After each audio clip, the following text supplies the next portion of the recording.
C'est normal que le PSG soit pas performant quand Verratti n'est pas sur le terrain. Du moins, Verratti, aujourd'hui, il a un statut qui est particulier au PSG.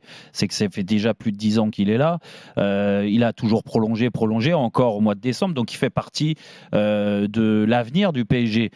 Alors après, certains, et moi j'en fais partie, moi je parle même pas d'un point de vue technico-tactique, parce que moi, franchement, ces débats-là, à savoir si Marco Verratti a progressé ou pas, je trouve ça tellement ridicule.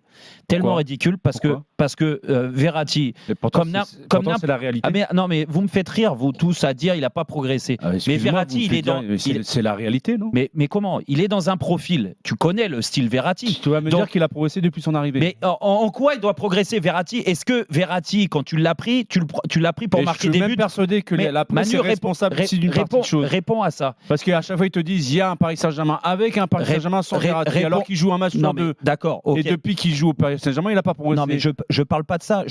On va prendre juste ses premières années. Allez, on va dire l'équipe, elle était Matuidi, Mota, Verratti. D'accord? Tu avais 3 milieux de terrain qui étaient très complémentaires et ils savaient dans quel style ils jouaient. Oui. Et là, il n'y avait pas de problème de Verratti, il n'a pas progressé, il n'a pas ceci. Parce qu'il y avait des joueurs qui, pour donner des passes décisives, pour marquer des buts, et lui, il faisait son travail au milieu. Et je pense qu'en effet, il a passé un cap. Parce que quand il est arrivé, il était jeune, il avait tout à montrer. Techniquement, il fallait enchaîner les matchs, il fallait élever son niveau parce qu'on ne savait pas à quel niveau il allait atteindre. Et ça a tellement été vite que moi, je trouve que c'est un joueur fantastique au milieu de terrain. Dans plein de choses. Après, attention, après Manu, là où je vais dans ton sens, c'est qu'il ne faut pas tout confondre. Il ne faut pas confondre le style Verratti et ses qualités et l'avenir du PSG, ce qu'on met en place. Je pense qu'en effet... Tu veux dire que c'est pas parce qu'il s'est pas mis à mettre des buts qu'il n'a pas progressé? Mais pas du tout, parce que en fait, Marco Verratti, dans la régularité de ses performances au plus haut niveau, il n'a pas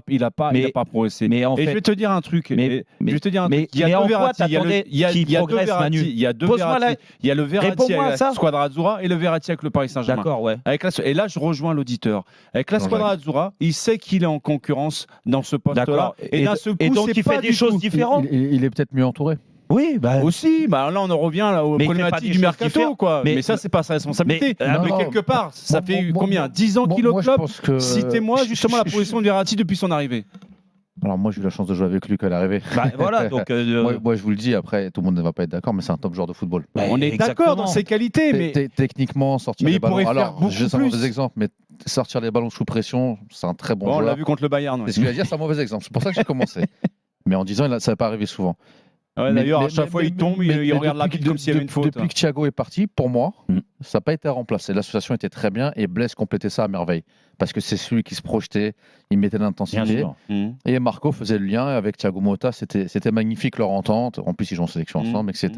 Et depuis, ça n'a pas été remplacé. Donc, on lui demande, pour moi, trop de choses. Mais oui.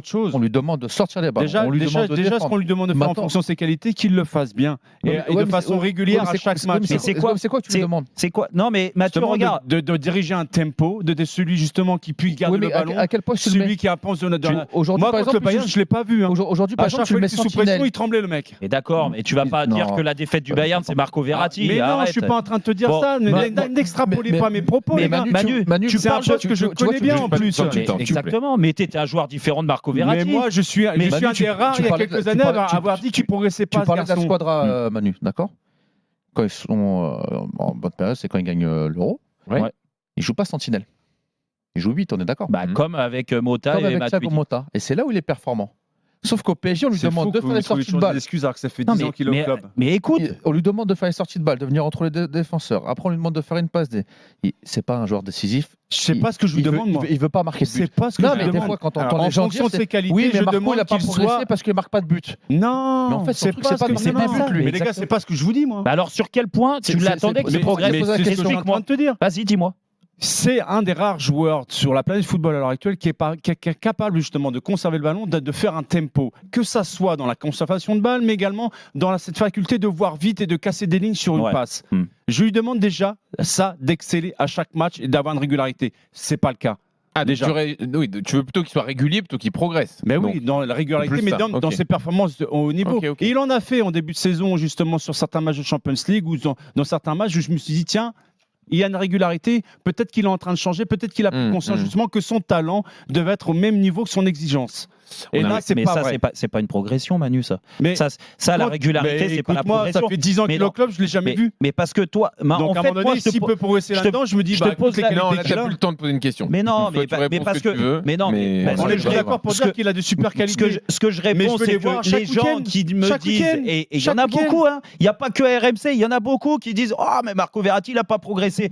Mais ça fait des années que je le dis, moi. Les gars, il n'a pas progressé. Donnez-moi les références que vous voulez sur Marco Verratti. Et on vous dira ses qualités intrinsèques qui puissent les mettre en application. Il a tellement mis la barre haute. Arrête, dès que le niveau s'élève vraiment au très très haut niveau, c'est là que je veux voir les vraies qualités. Mais il peut jouer. Le problème, c'est qu'il l'a dit, il est mal entouré. Donc c'est la faute des autres. Mais par contre, pour Messi, c'est pas la faute des autres. Ah non, mais excuse-moi, tu vas pas comparer Verratti. Toi, t'arrives à trouver des excuses pour Verratti, mais t'en trouves pas pour Messi, alors que ça a été le plus grand joueur de la planète pendant 15 ans. Attention, tu marques un point, Manu. Non, mais je trouve ça hallucinant qu'on arrive à l'exonérer en permanence. Manu, tu me laisses parler 2 secondes. Je ne trouve pas de responsabilité, Marco. Il n'est pas toujours clair. On est d'accord qu'à côté de lui, il y a des joueurs qui sont pas au niveau. Mais ça, c'est pas le problème, Marco Verratti. Lui, déjà, lui doit se concentrer sur son jeu. Il doit le faire bien à merveille en permanence. Mais ça, je suis pas convaincu. Là-dessus où je vais dans ton sens, c'est que je défends pas Marco Verratti sur sa conscience professionnelle. Je trouve qu'il en manque cruellement et beaucoup trop, même s'il a beaucoup de talent. Mais arrêtez de me parler de progression. Il a pas progressé, il a pas ceci, cela.